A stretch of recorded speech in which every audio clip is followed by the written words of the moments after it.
आज विदिशा जिले के सिरोंज क्षेत्र में स्थित श्रद्धा मेडिकल स्टोर पर Vidisha drug inspector Sironj police की संयुक्त टीम ने छापामार कार्रवाई की। कार्रवाई के दौरान मेडिकल स्टोर से बड़ी मात्रा में ऐसी दवाइयों का स्टॉक मिला जिन्हें नशीली और खतरनाक श्रेणी में रखा जाता है।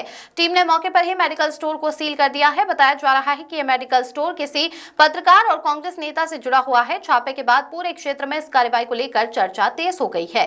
जांच अधिकारियों के अनुसार श्रद्धा मेडिकल स्टोर द्वारा लंबे समय से नशीली दवाइयों की अवैध बिक्री की शिकायतें मिल रही थीं। इसी के आधार पर भोपाल और विदिशा की टीम ने संयुक्त रूप से ये कार्रवाई की। जांच के दौरान मेडिकल संचालक के पास दवाइयों की खरीदी और बिक्री से संबंधित कोई वैध बिल नहीं पाए गए। पूछताछ करने पर संचालक दवाइयों के स्रोत को लेकर टाल मटोल करता नजर आया। इसके अलावा प्रारंभिक जाँच में सामने आया है कि मेडिकल स्टोर होलसेल लाइसेंस पर रिटेल दवाइयाँ बेच रहा था, जो नियमों का स्पष्ट उल्लंघन है। मामले की विस्तृत जांच जारी है और आगे की कार्रवाई की जा रही है। हमें लगातार शिकायतें मिल रही थी कि यहां से नशीली दवाइयां बेची जा रही हैं। जांच के दौरान भारी मात्रा में संदिग्ध दवाइयां मिली हैं और खरीदी बिक्री के कोई दस्तावेज प्रस्तुत नहीं किए गए हैं। मेडिकल स्टोर को सील कर आगे की जाँच की जा रही है। मेडिकल स्टोर है श्रद्धा मेडिकल एजेंसी धार चौराहा, वहाँ पर इसके प्रोपराइटर है राजीव जैन। क्या कार्रवाई?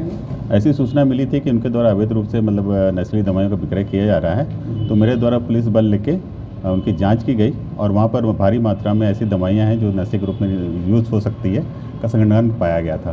भारी मात्रा में कितनी अधिक? कम से कम 100 बोतलें थी, है ना, 800 टैबलेट्स थी, मतलब जो भी है। उनके पास होलसेल का लाइसेंस है, तो उनसे खरीदी और बिक्री बिल का डिटेल मांगा गया है कि उन्हें किस जहाँ से खरीदा उनके बिल प्रस्तुत करें और कहाँ का उनको बेचा गया है इसके बिल प्रस्तुत करें। कौन कौन सी दवाएं की इसमें एक अल्प्राजोलम है, कोडिन है, सायरप है, स्पास्मोप्रॉक्सीवन है, अलग अलग कंपनियों की बहुत सारी दवाइयाँ पाई गई थी।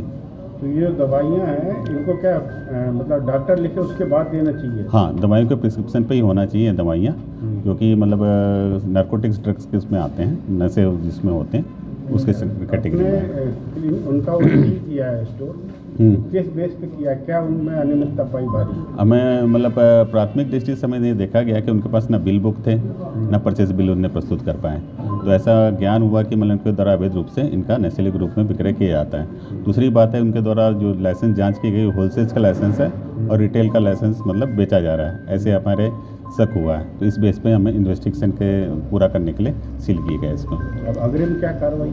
अब उसका हमें फॉर्म इसमें जानकारी मांगी गई है। अगर उसका बिल प्रस्तुत नहीं कर पाता तो लाइसेंस कैंसिल होगा या फिर कोर्ट में केस दायर किया जाएगा। ये सर कहाँ से उपलब्ध कराई जाती थी उनको? ये उनसे मांगा गया है, उनका स्रोत क्या है, कहाँ से मांगा है, मंगवाया तो उसने बिल प्रस्तुत करने के लिए निर्देशित किया गया। स्रोत नहीं बताया, डीलर से ले रहे हैं, डायरेक्ट कंपनी से ले रहे हैं, क्या? मैंने उससे पूछा तो उन्होंने अभी बताने से इनकार कर दिया कि मुझे अभी नहीं मालूम, मैं नहीं ऐसा वैसा करके टालने की कोशिश करी है। यहाँ से वो दवाई ले रहे हैं, वो उन्होंने मना कर दिया कि मुझे नहीं पता कहाँ से। अब जैसे भी हो तो उनका हाँ उनके द्वारा हम कोई जानकारी प्रस्तुत नहीं की गई अपने को। किससे दवाई लेते हैं, किससे दवाई लेती है, उसने कहाँ बेचा है, उनका बिल बुक वगैरह जो भी है उनका कोई भी डिटेल उन्होंने नहीं दिया है, इसलिए हमें जब्त किया गया, इसीलिए सील कर दिया। इसीलिए सील कर दिया गया। अच्छा, आपको रोकने का प्रयास करा था क्या अंदर जाने से? हाँ, शुरू से मैं हम पुलिस बल के साथ गए थे तो उन्होंने अंदर में थोड़ा आनाकानी करी गई थी और पुलिस बल को भी वो किया गया था कि अंदर आने का मना किया जा रहा था उनके द्वारा।